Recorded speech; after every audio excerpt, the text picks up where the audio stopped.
एक नन्हा परिंदा अपने परिवारजनों से बिछड़कर अपने आशियाने से बहुत दूर आ गया था। उस नन्हे परिंदे को अभी उड़ान भरने अच्छे से नहीं आता था, उसने उड़ना सीखना अभी शुरू ही किया था। उधर नन्हे परिंदे के परिवार वाले बहुत परेशान थे और उसके आने की राह देख रहे थे। इधर नन्हा परिंदा भी समझ नहीं पा रहा था कि वो अपने आशियाने तक कैसे पहुंचे। वह उड़ान भरने की काफी कोशिश कर रहा था, पर बार बार कुछ ऊपर उठकर गिर जाता। कुछ दूर से एक अनजान परिंदा अपने मित्र के साथ ये सब दृश्य बड़े गौर से देख रहा था। कुछ देर देखने के बाद वो दोनों परिंदे उस नन्हे परिंदे के करीब आ पहुंचे। नन्हा परिंदा उन्हें देख के पहले घबरा गया, फिर उसने सोचा शायद ये उसकी मदद करें और उसे घर तक पहुंचा दें। अनजान परिंदा, क्या हुआ? नन्हे परिंदे काफी परेशान हो। नन्हा परिंदा, मैं रास्ता भटक गया हूँ और मुझे शाम होने से पहले अपने घर लौटना है। मुझे उड़ान भरना अभी अच्छे से नहीं आता। मेरे घर वाले बहुत परेशान हो रहे होंगे। आप मुझे उड़ान भरना सिखा सकते हैं? मैं काफी देर से कोशिश कर रहा हूँ पर कामयाबी नहीं मिल पा रही है। अनजान परिंदा थोड़ी देर सोचने के बाद, जब उड़ान भरना सीखा नहीं तो इतना दूर निकलने की क्या जरूरत थी। वह अपने मित्र के साथ मिलकर नन्हे परिंदे का मजाक उड़ाने लगा। उन लोगों की बातों से नन्हा परिंदा बहुत क्रोधित हो रहा था। अनजान परिंदा हंसते हुए बोला, देखो हम तो उड़ान भरना जानते हैं और अपनी मर्जी से कहीं भी जा सकते हैं। इतना कहकर अनजान परिंदे ने उस नन्हे परिंदे के सामने पहली उड़ान भरी।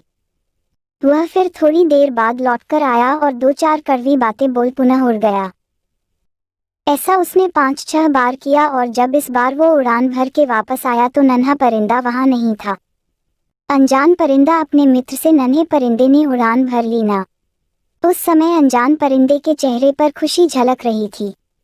मित्र परिंदा, हाँ नन्हे परिंदे ने तो उड़ान भर ली, लेकिन तुम इतना खुश क्यों हो रहे हो मित्र?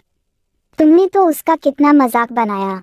अनजान परिंदा, मित्र तुमने मेरी सिर्फ नकारात्मकता पर ध्यान दिया, लेकिन नन्हा परिंदा मेरी नकारात्मकता पर कम और सकारात्मकता पर ज्यादा ध्यान दे रहा था।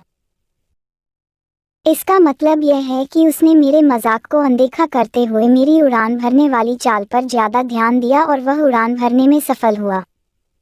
मित्र परिंदा, जब तुम्हें उसे उड़ान भरना सिखाना ही था तो उसका मजाक बनाकर क्यों सिखाया? अनजान परिंदा, मित्र, नन्हा परिंदा अपने जीवन की पहली बड़ी उड़ान भर रहा था और मैं उसके लिए अजनबी था। अगर मैं उसको सीधे तरीके से उड़ना सिखाता तो वह पूरी जिंदगी मेरे एहसान के नीचे दबा रहता और आगे भी शायद ज्यादा कोशिश खुद से नहीं करता। मैंने उस परिंदे के अंदर छिपी लगन देखी थी। जब मैंने उसको कोशिश करते हुए देखा था तभी समझ गया था इसे बस थोड़ी सी दिशा देने की जरूरत है, और जो मैंने अनजाने में उसे दी और वो अपने मंजिल को पाने में कामयाब हुआ। अब वो पूरी जिंदगी खुद से कोशिश करेगा और दूसरों से कम मदद मांगेगा। इसी के साथ उसके अंदर आत्मविश्वास भी ज्यादा बढ़ेगा। मित्र परिंदे ने अनजान परिंदे की तारीफ करते हुए बोला, तुम बहुत महान हो। जिस तरह से तुमने उस नन्हे परिंदे की मदद की वही सच्ची मदद है। फ्रेंड्स, सच्ची मदद वही है जो मदद पाने वाले को ये महसूस न होने दे कि उसकी मदद की गई है। बहुत बार लोग हेल्प तो करते हैं पर उसका ढिंढोरा पीटने से नहीं चूकते।